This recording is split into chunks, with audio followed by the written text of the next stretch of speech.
Welcome to our channel, where we provide you with helpful guides and tutorials to enhance your experience with X. In today's video, we will walk you through a full guide on how to make the video you posted downloadable in X.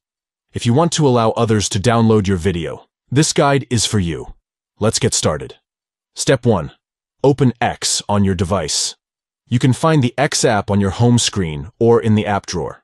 Tap on it to launch the application. Step 2.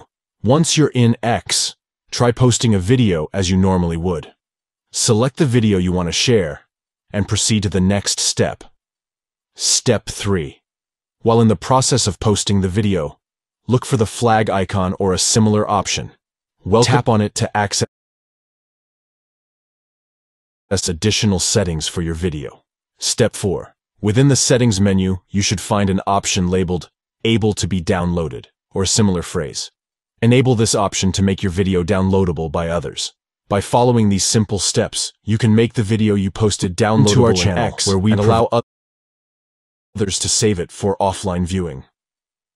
We hope this guide has been helpful in showing you how to make the video you posted downloadable in X.